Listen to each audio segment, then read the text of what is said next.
Hello everyone, welcome back to my channel.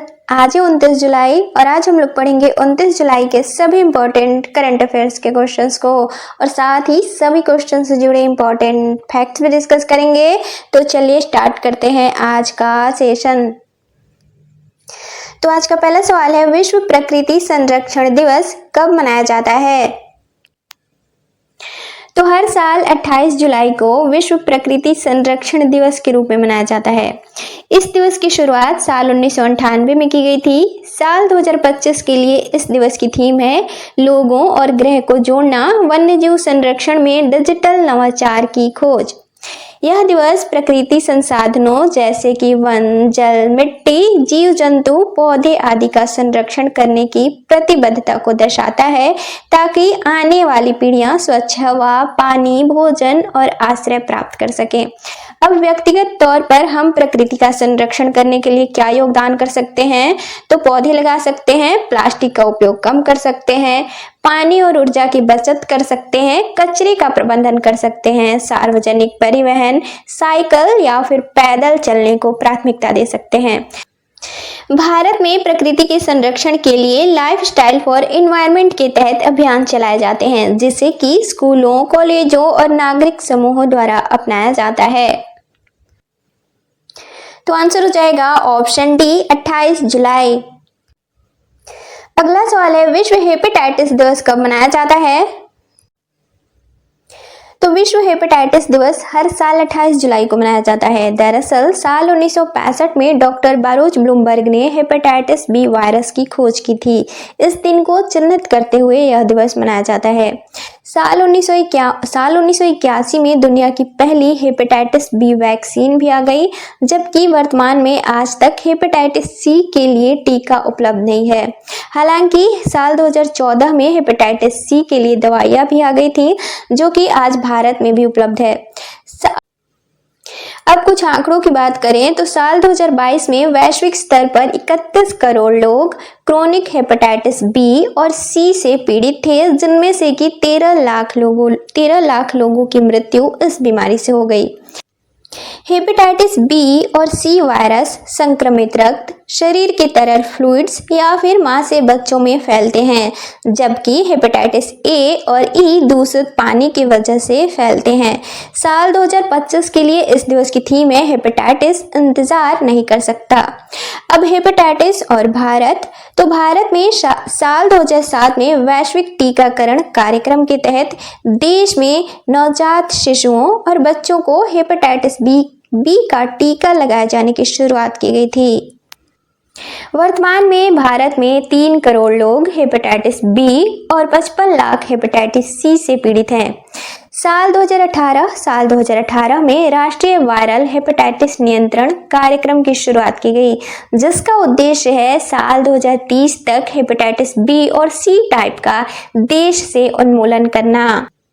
तो answer हो जाएगा ऑप्शन सी, 28 जुलाई। अगला सवाल है, हाल में मणिपुर में लगाए गए राष्ट्रपति शासन को कितने दिन तक की अवधि के लिए बढ़ा दिया गया है? तो पूर्वोत्तर भारतीय राज्य मणिपुर में लगाए गए राष्ट्रपति शासन को हाल ही में 6 महीने तक के लिए बढ़ा दिया गया है, जो कि ये 6 महीने 13 अगस्त 2025 से प्रभावी होंगे। दरअसल मणिपुर के मुख्यमंत्री एन बीरेन सिंह के इस्तीफे के बाद राज्य में राष्ट्रपति शासन लगाया गया था, जो कि 13 फरवरी 2025 से लागू है। तो आंसर हो जाएगा ऑप्शन सी, 6 महीने। अगला सवाल है, हाल ही में समुद्री वित्त पोषण शिखर सम्मेलन 2025 का आयोजन कहाँ किया गया है? तो हाल ही में समुद्री वित्त पोषण शिखर सम्मेलन का आयोजन नई दिल्ली में किया गया है, जो कि समुद्री व्यापार, शिपिंग और तटीय बुनियादी ढांचे के लिए वित्तीय और नीतिगत सहायता पर केंद्रित था। इसका मुख्य उद्देश्य था नीली अर्थव्यवस्था को बढ़ावा देना। तो आंसर हो जाएगा ऑप्शन बी, नई दिल्ली।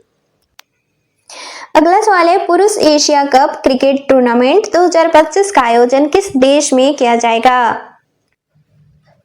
तो पुरुष एशिया कप टूर्नामेंट 2025 का आयोजन संयुक्त अरब अमीरात में किया जाएगा। कब किया जाएगा? तो 9 सितंबर से 28 सितंबर 2025 तक। वर्तमान में एशियाई क्रिकेट परिषद के अध्यक्ष हैं मोहसिन नकवी।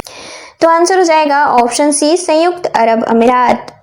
अगला सवाल है, भारतीय वायुसेना से सितंबर 2025 में कौन से लड़ाकू विमान को सेवा मुक्त कर दिया जाएगा? तो MiG-21, जिसे कि देश की पहली सुपरसोनिक उड़ान के प्रतीक के तौर पर जाना जाता है। साल 1963 में इसे भारतीय वायुसेना में शामिल किया गया था, जिसे कि 19 सितंबर साल 2025 को भारतीय वायुसेना के बेड़े से सेवा मुक्त कर दिया जाएगा। तो आंसर हो जाएगा ऑप्शन सी, MiG-21। अगला सवाल है, प्री-विहियर मंदिर की वजह से किन दो देशों के बीच संघर्ष जारी है वर्तमान में? तो दो एशियाई देशों थाईलैंड और कंबोडिया के बीच पिछले कुछ दिनों से संघर्ष जारी है। अब इस संघर्ष की या फिर यूं कहे विवाद की मुख्य वजह क्या है? तो प्री-विहियर मंदिर है। दरअसल 11वीं शताब्दी में यह मंदिर निर्मित किया गया था और साल 1907 से इस विवाद की शुरुआत हुई। दरअसल कंबोडिया द्वारा वाटरशेड समझौते के तहत एक नक्शा बनाया गया, जिसमें कि इस मंदिर को कंबोडिया का हिस्सा दिखाया गया, जिसे कि थाईलैंड द्वारा मानने से इनकार कर दिया गया। वर्तमान में भी इस मंदिर को लेकर संघर्ष जारी है दोनों देशों के बीच। तो आंसर हो जाएगा ऑप्शन डी, थाईलैंड और कंबोडिया। अगला सवाल है, हाल ही में इग्नू की पहली महिला कुलपति कौन नियुक्त की गई हैं? तो हाल ही में इंदिरा गांधी राष्ट्रीय मुक्त विश्वविद्यालय यानी कि इग्नू की कुलपति उमा कांजी लाल नियुक्त की गई हैं, जो कि इग्नू की कुलपति बनने वाली पहली महिला हैं। जबकि इग्नू के पहले कुलपति थे प्रोफेसर जी राम रेड्डी, जो कि साल 1985 में इग्नू के स्थापना के बाद पहले कुलपति बने थे। अब इग्नू तो Indira Gandhi national open university, Indira Gandhi राष्ट्रीय मुक्त विश्वविद्यालय, इसकी स्थापना साल 1985 में की गई थी। इसका मुख्यालय नई दिल्ली में है। इसका मुख्य उद्देश्य है उच्च शिक्षा को देश के हर क्षेत्र तक पहुंचाना, खास तौर पे ग्रामीण, वंचित और कार्य करने वाले और साथ ही आर्थिक रूप से कमजोर वर्गों को सुलभ शिक्षा प्रदान करना। दुनिया का सबसे बड़ा ओपन यूनिवर्सिटी नेटवर्क है यह। भारत में वर्तमान में 67 से ज्यादा क्षेत्रीय केंद्र और 2000 से ज्यादा अध्ययन केंद्र कार्य कर रहे हैं इग्नू के। तो आंसर हो जाएगा ऑप्शन बी, उमा कांजीलाल।